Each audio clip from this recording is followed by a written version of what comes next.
اللہ کا. یہ بہت ضروری فیکٹر ہے. رقیہ نہیں بچاتا آپ کو، ورنہ اگر یہ والا مائنڈ سیٹ رکھا کہ یہ رقیہ بچا رہا ہے تو this is the same thing apply on تعویذ.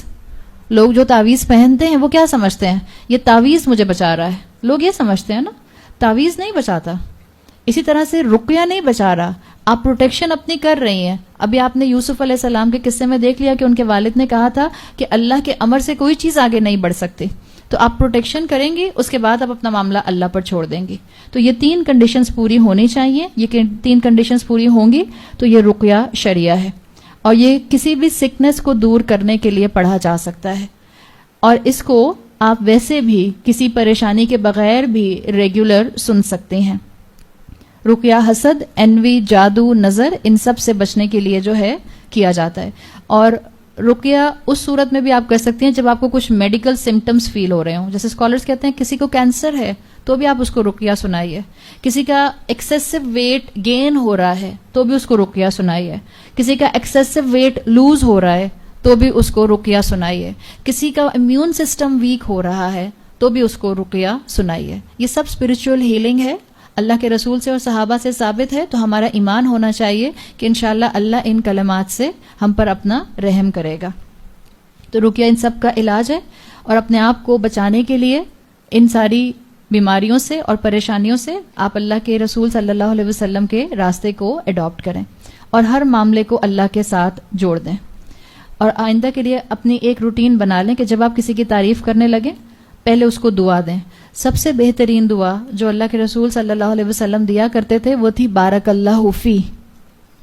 کبھی کبھی اسکالرز کہتے ہیں صرف ماشاء اللہ کہنا کافی نہیں ہوتا. ماشاء اللہ کا مطلب کیا ہے؟ ما جو چاہا اللہ اللہ نے، یعنی جو اللہ چاہے. اب اس میں اللہ جیسا بھی چاہے. جیسے آپ کہتی ہیں کسی کو تھینک یو اگر آپ نے کہنا ہے تو آپ عربی زبان میں کہتی ہیں جزاک اللہ. صحیح. اسکالرز کہتے ہیں خالی جزاک اللہ نہیں کہیے. جزاک اللہ کا مطلب کیا ہے؟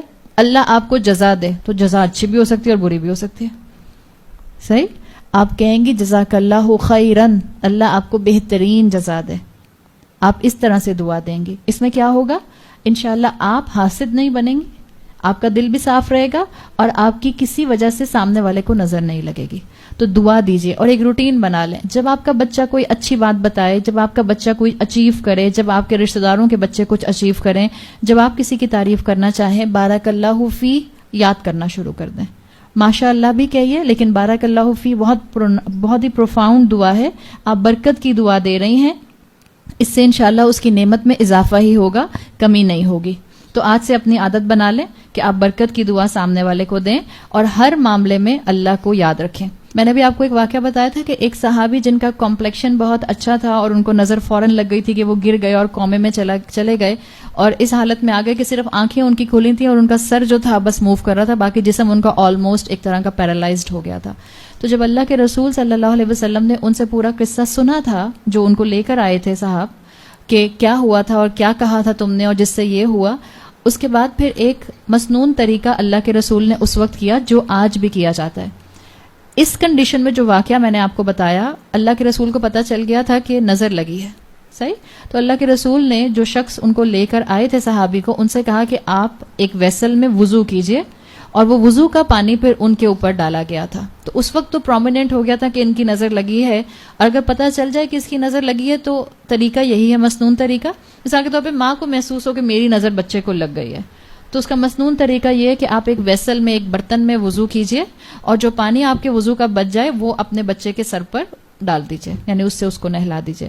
تو ایک مسنون طریقہ ہے جس سے انشاءاللہ اس کی نظر اتر سکتی ہے. یہ مرچیں جلانا اور کیا کیا کرنا یہ کچھ نہیں ہے، اس کا کوئی سنت سے تعلق نہیں ہے. مرچیں جلاتے ہیں نا بعض لوگ، شاید آپ کی ماسیوں کو معلوم ہو گئی یہ بات. تو رقیہ شرعیہ کے لیے میں آپ کو بتا رہی تھی کہ مختلف لینس کے ملتے ہیں. بعض رقیہ شرعیہ جو ہیں وہ 3 سے 4 گھنٹے کے، اس لیے کہ پوری سورہ بقرہ اس کے اندر پڑی گئی ہے. بعض 1 گھنٹے کے ہیں، بعض آدھے گھنٹے کے ہیں، جو سب سے، اور بعض 15 منٹ کے بھی ہیں رقیہ شرعیہ. جو سب سے چھوٹا رقیہ شرعیہ ہے، بالکل بیسک، جو آپ خود پڑھ سکتی ہیں صبح شام ریگولر، اس میں ایک سورۃ الفاتحہ ہے. میں نے اس لیے رقیہ شرعیہ پر اتنی بات کر لی کہ سورہ فاتحہ رقیہ شرعیہ کا حصہ ہے. سورہ فاتحہ خود رقیہ کے لیے پڑھی جاتی ہے. پھر آیت الکرسی ہے، ریگولر. اور یہ الحمدللہ آیت الکرسی آپ کی صبح شام کی دعاؤں میں شامل ہے. آپ ہر فرض نماز کے بعد آیت الکرسی پڑھتے ہیں. سورہ بقرہ کی آخری 2 آیات اور قرآن کی آخری 3 صورتیں کون کون سی ہیں؟ سورہ اخلاص، سورہ فلق، سورہ ناس. یہ منیمم رقیہ ہے جو آپ روز پڑھ سکتے ہیں. منیمم اپنی روٹین بنا لیں. انشاءاللہ نہ آپ سے کسی کو نقصان ہوگا، نہ آپ کو کسی کا نقصان پہنچے گا. اللہ تعالیٰ انشاءاللہ آپ کو بچائیں گے. اور اب اس کے علاوہ آپ اس میں جتنی مسنون دعائیں ایڈ کرنا چاہیں وہ آپ کر سکتے ہیں. توکل اللہ کے اوپر رکھیں. اللہ انشاءاللہ آپ کو حسد سے اور اللہ آپ کو نظر بد سے، ایول آئی سے بچا لے گا.